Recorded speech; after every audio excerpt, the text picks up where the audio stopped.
Apple Gen 3 sono Mitico84 oppure Miticaccio e benvenuti in questo nuovo video di Minecraft Pocket Edition, il primo video. Sì ragazzi, cominceremo oggi. Bene, cominciamo a prendere la legna. Allora ragazzi, se volete che metto delle mod me lo dovete dire, perché dopo si farà un po' difficile il pacchetto perché laggerà. Me lo dovete dire nei commenti. Oppure posso iniziare un pacchetto moddato, diciamo così. Farò un tutorial di come mettere le mod su Minecraft Pocket Edition e credo che dopo farò uscire anche una puntata di Pokémon Smeraldo.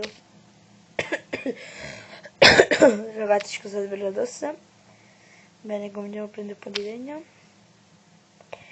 Allora ragazzi, spero che... Allora, se il primo video ricordate e vi siete iscritti al mio canale, andate a guardare il mio primo video e vi parlerò di tutto quello che faccio. Allora, cominciamo a trasformare la legna.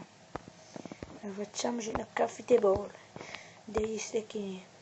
Allora, mettiamo la caffettable per terra. Facciamoci un bel picconazzo. Cominciamo a scavare della cobblestone. Allora ragazzi, come vi ho già detto, aspetta, sì, ho fatto vari tutorial su come scaricare i vari giochi che sto facendo e su come registrare da sopra il telefono. Spero che vi siano utili.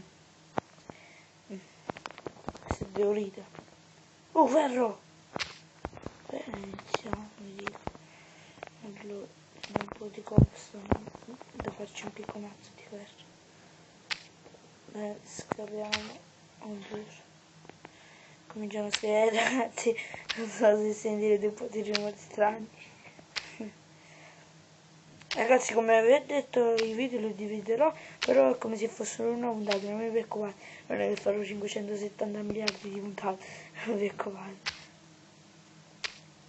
Bene, prendiamo giusto un po' di cobblestone, giusto un pochino, sono 1 miliardo di stack di cobblestone.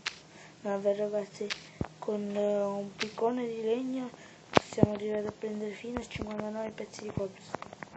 Invece in Minecraft Xbox 360 Edition si arriva fino a